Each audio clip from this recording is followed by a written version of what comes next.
تاریخ اسلام کے طالب علم جانتے ہیں کہ دین میں خلافت کی اہمیت کیا ہے اور یہ خلفائے راشدہ کے عہد زیرین کے بعد کن کن گھاٹیوں سے گزر کر بالآخر 1922 میں ختم ہو کر اہل اسلام کے دل پر وہ گھاؤ لگا گئی جس کے زخموں سے آج بھی خون رس رہا ہے۔ اگرچہ یہ حقیقت اپنی جگہ ایک وجود رکھتی ہے کہ جناب امام حسن رضی اللہ تعالیٰ عنہ کے بعد تاریخ اسلام میں ملوکیت کا عمل دخل شروع ہو گیا تھا، لیکن اس کے باوجود ایک زمانے تک مسلمان حکمران خود کو خلیفہ ہی کہلاتے تھے، جس کی وجہ سے دنیا میں ہمارا ایک بھرم قائم رہا۔ مگر بدقسمتی سے یہ خستہ عمارت بھی ایک صدی قبل اس وقت زمین بوس ہو گئی جب ہندوستان کے کریا کریا میں یہ نعرہ گونج رہا تھا کہ بولیں اماں محمد علی سے، جان بیٹا خلافت پر دے دو۔ ناظرین، آپ دیکھ رہے ہیں اسپریڈ دی اسلام، جس نے آج کی اس زیر نظر ویڈیو کے لیے تاریخ میں سب سے طویل عمر رکھنے والی خلافت عثمانیوں کو اپنا موضوع سخن بنایا ہے، جس میں اس عہد کے سرسری جائزے کے ساتھ ساتھ اس معاہدے کا بھی خاص طور پر تذکرہ کیا جائے گا جو کہ اس کے خاتمے کے وقت اتحادی قوتوں اور اس کے شکست خوردہ حکمران کے درمیان طے ہوا تھا، جس کی عمر 100 سال مقرر کی گئی تھی، اور ہم جانتے ہیں کہ یہ مدت آئندہ سالوں میں ختم ہو جانے والی ہے، جس کے بعد نہ صرف عالم اسلام بلکہ پوری دنیا میں ایک بہت بڑی تبدیلی کے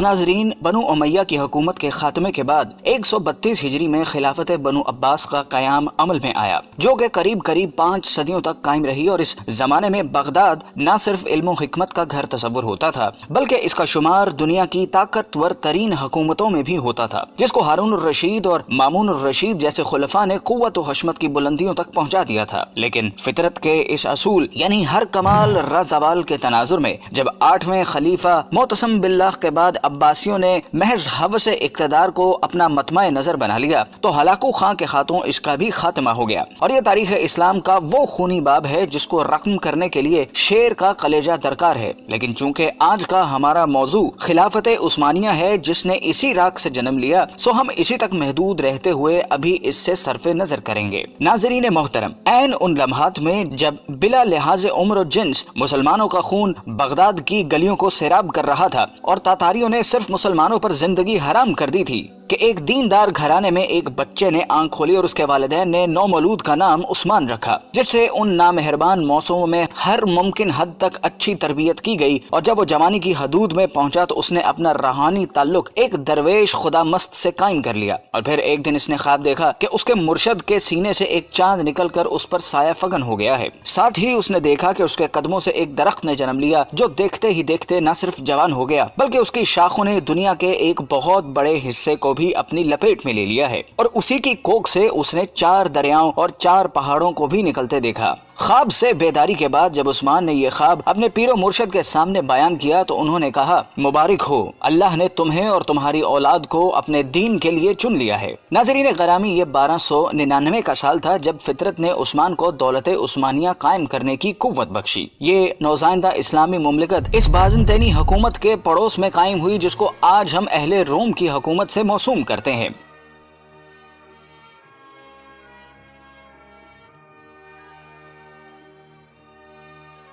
قابل قدر ناظرین، عثمان، جس کو ترک آج بھی غازی عثمان کے نام سے یاد کرتے ہیں، کا عہد حکومت ایک مثال کے طور پر پیش کیا جاتا ہے جس میں عدل و انصاف کی حکمرانی تھی۔ غازی عثمان نے اپنی زندگی میں ایک ایسی سلطنت کی بنیاد رکھی جو کہ آنے والی کئی صدیوں تک قائم رہی۔ یہ عظیم حکمران جب 1226 میں اس دنیا سے رخصت ہوا تو اس نے موت سے قبل اپنے بیٹے اور خان کو جو نصیحت کی وہ آج بھی کتب تاریخ میں ایک بہترین ضابطے کی صورت میں موجود ہے۔ اس نے کہا کہ جہاد فی سبیل اللہ کو قائم رکھتے ہوئے ہمیشہ دین اسلام کا پرچم سر بلند رکھنا اور ہمیشہ عدل و انصاف پر قائم رہنا۔ اس نے کہا کہ میری نسل سے جو شخص بھی اسلام سے بے وفائی کا مرتکب ہوگا تو وہ روز حشر رسول اللہ صلی اللہ علیہ وسلم کی شفاعت سے محروم رہے گا۔ اور پھر اس کے بعد 627 سال تک دولت عثمانیہ پر اسلامی خلافت قائم رہی، جس دوران کئی ایک نامور حکمران آئے جنہوں نے اس کی آبیاری کرتے ہوئے اسے دنیا کی ایک عظیم سلطنت میں بدل دیا، اور پھر آنے والے وقت نے ثابت کیا کہ عثمان کے خواب میں آنے والے دریاؤں میں دجلہ، فرات، نیل اور دریائے دینوب شامل تھے،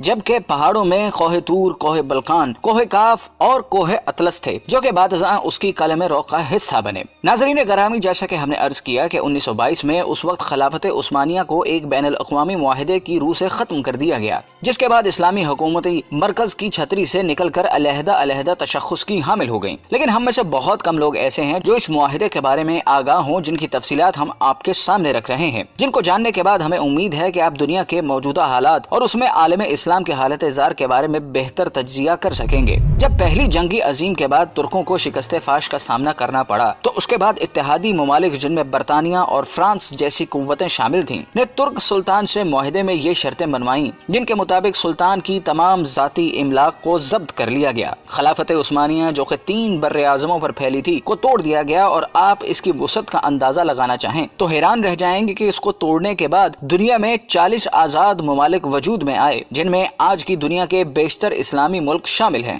گویا مسلمانوں کی قوت مختلف 40 دائروں میں تقسیم ہو کر رہ گئی، جس کے بعد یہودی اور نصرانی دنیا کے لیے سپر پاور بننے کا راستہ ہموار کیا گیا۔ ترکی، جو کہ اس سے قبل عالم اسلام کا مرکز تصور ہوتا تھا، کو سیکولر اسٹیٹ کا درجہ دے دیا گیا۔ سلطان کے 3 بر اعظموں پر پھیلے ہوئے اثاثوں کو ضبط کر لیا گیا، اور ترکی میں آئندہ 100 سال تک اسلامی نظام کے نفاذ اور خلافت پر پابندی عائد کر دی گئی۔ اس کے علاوہ اس کو معاشی طور پر تباہ و برباد کرنے کے لیے یہ شرط بھی رکھی گئی کہ وہ اگلے 100 سال تک اپنی معدنیات، جن میں تیل کی نمایاں دولت تھی، کو استعمال نہیں کرے گا، اور تیل کے مزید کنویں بھی نہیں کھودے جائیں گے۔ جبکہ مزید ظلم یہ کیا گیا کہ اس کی بندرگاہ باسفورس پر ترکی کی ملکیت کو ختم کرتے ہوئے اسے عالمی تصرف میں دے دیا گیا، اور یہ شرط رکھی گئی کہ ترک اس سے کسی بھی قسم کا ٹیکس وصول نہ کر سکیں گے۔ یہ تمام شرائط نافذ کرنے کے بعد ساتھ ہی یہ بھی طے کر دیا گیا کہ ترک سلطنت اگلے 100 سال تک اس معاہدے کا احترام کرنے کی پابند ہوگی۔ ناظرین گرامی، وقت اپنی مخصوص رفتار کے ساتھ چلتا رہا، اور ترک مسلمانوں اور بالعموم تمام عالم اسلام نے یہ صدی کس کرب سے گزاری۔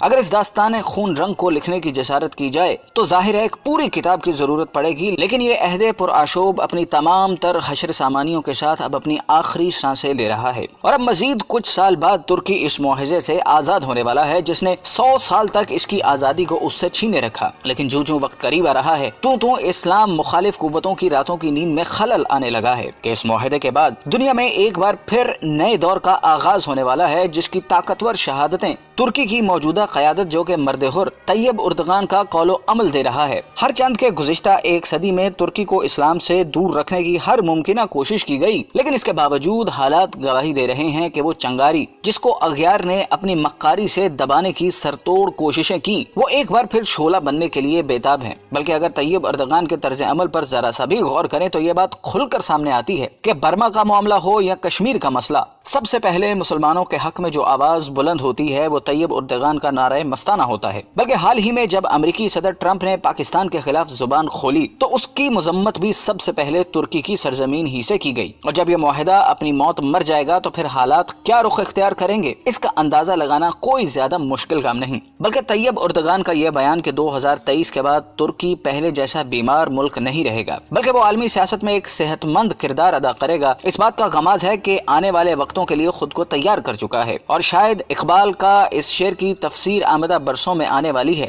اگر عثمانیوں پہ کوہ غم ٹوٹا تو کیا غم ہے کہ خون 100,000 انجم سے ہوتی ہے سحر پیدا۔ ناظرین کرام، اگر ہم تاریخ کے آئینے میں دیکھنے کی جسارت کریں تو یہ بات کھل کر سامنے آتی ہے کہ طاغوت کی ہمیشہ یہی کوشش رہی کہ اسلام کبھی بھی دنیا کے کسی بھی خطے میں اپنی اصل شکل کے ساتھ نافذ نہ ہو سکے، اور اگر ماضی میں بھی کبھی ایسی کوشش کی بھی گئی تو اس کی مخالفت میں تمام ابلیسی قوتیں متحد ہو گئیں، جس کی تازہ ترین مثال ملا عمر کے افغانستان میں اسلام کے نفاذ کی کوشش تھی، جو طاغوت کے لیے ایک ڈراؤنا خواب تھا، جس کے مقابلے میں ہم نے دیکھا کہ دنیا کی تمام قوتیں اس پسماندہ ترین ملک کے خلاف صف آرا ہو گئیں، اور نہ ہی وہ طاقتیں جن کے بارے میں اللہ رب العزت کا ارشاد ہے کہ یہ کبھی تمہاری دوست نہیں ہو سکتی، بلکہ یہ آپس میں ہی ایک دوسرے کی دوست ہیں۔ یہ گوارا کرتی ہیں کہ ملت اسلامیہ کبھی ایک مرکز تلے جمع ہو سکے، اور یہی وجہ ہے کہ انہوں نے اسلام کی خلافت کو ختم کر کے اپنے تئیں ایک بہت بڑا مورکہ سر کر لیا تھا، اور اس خوش فہمی میں مبتلا تھیں کہ شاید 1 صدی کی گرد تلے دبے یہ ترک مسلمان دوبارہ اپنی فطرت کی طرف مراجعت اختیار نہیں کر سکیں گے، لیکن وقت کے تیور بتا رہے ہیں کہ اب ان کا یہ خواب پورا نہیں ہو سکے گا، اور ایک دفعہ پھر دنیا میں خلافت کی بنیاد رکھی جائے گی، کیونکہ حضور صلی اللہ علیہ وسلم کی حدیث کے مطابق قیامت سے قبل